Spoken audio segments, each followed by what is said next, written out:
We have all been there, sending application after application, researching recruitment agencies, researching cruise lines, only to get another rejection letter. Hey sailors, welcome back to Cruising as Crew. Today we are going to talk about rejection, but not from a boyfriend or a girlfriend. We're going to talk about rejection from a job application. Most of you watch my channel because you want to work on cruise ships, which is amazing, but unfortunately, you're probably going to get rejected. Like, not everyone, but some of you are, and that's okay. So, in this video, I wanted to just do a little pep talk for when you get that rejection letter. So firstly, let's talk about the application process, because I'm not going to beat around the bush. Applying for jobs in general is pretty tedious. Applying for cruise ship jobs and recruitment agencies, it can be lengthy. Like, these application processes are not fast. And then even when you apply, you have to wait ages for a response. And then if you get a response, you may have an interview, but then you have to wait ages for the response from the interview, usually. So it's a really lengthy process. There's also a lot of research involved.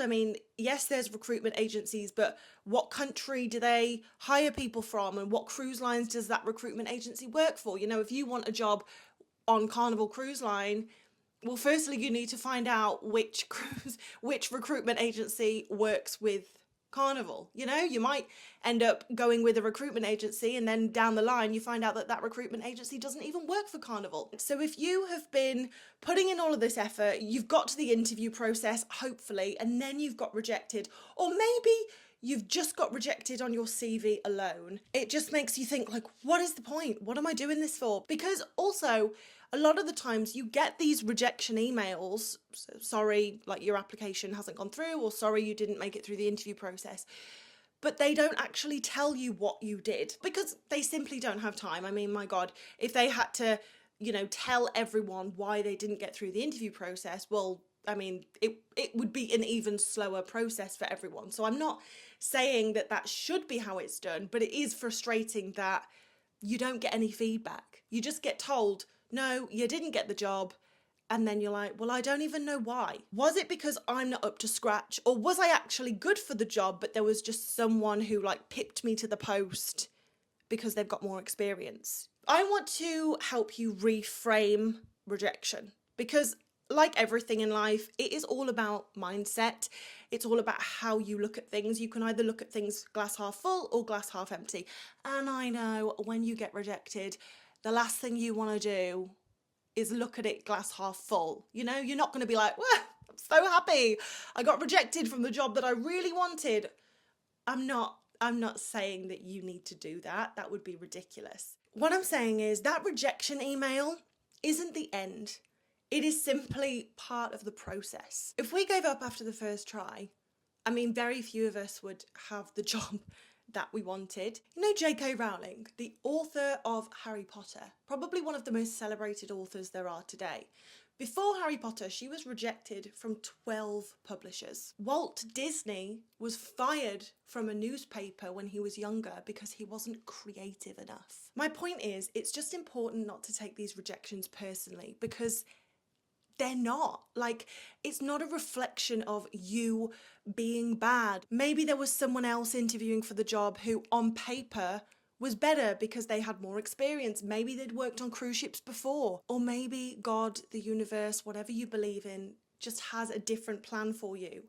If you went with that recruitment agency, you would end up on this cruise ship. But actually, you're meant to end up on a cruise ship that is going to be so much better for you. And the destinations are going to be better. But can you imagine if J.K. Rowling had taken those 12 rejections personally and thought, well, I'm obviously shit at writing, I'll just stop and do something else. My point is, you have to keep trying. Walt Disney kept trying, J.K. Rowling kept trying. You might be thinking, well, Lucy, I haven't been rejected once.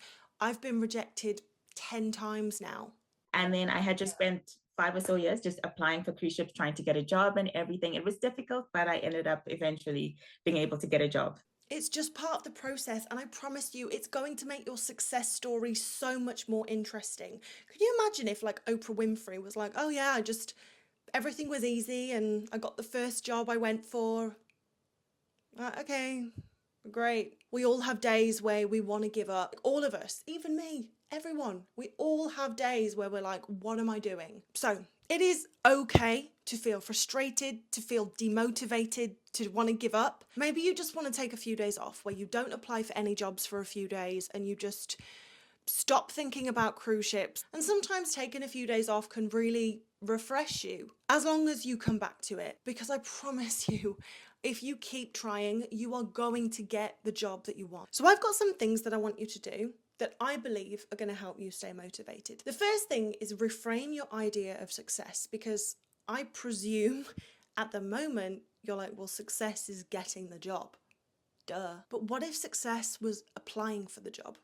What if success was doing the interview? Because let's be honest, the more you do something, the less intimidating it is.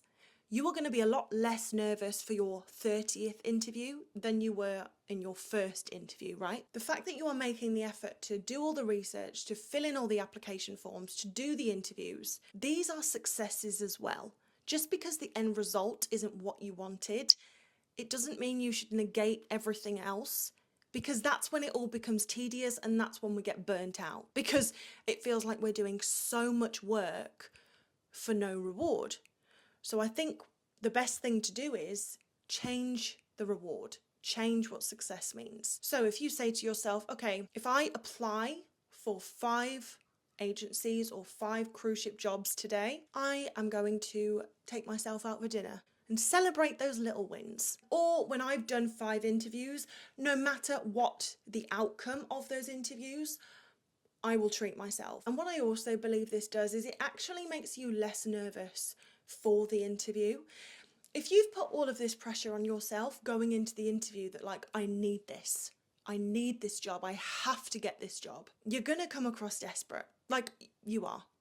Desperation is the strongest smell in the universe, and the recruiter can sense this, even through a screen, even through a Zoom call, right? Whereas if your version of success is just doing 5 interviews, doesn't matter what the outcome is, just the fact that you are showing up for this interview is a success in itself. And you just having a reduced amount of nerves going into the interview will actually make you interview better, and you're more likely to get the job.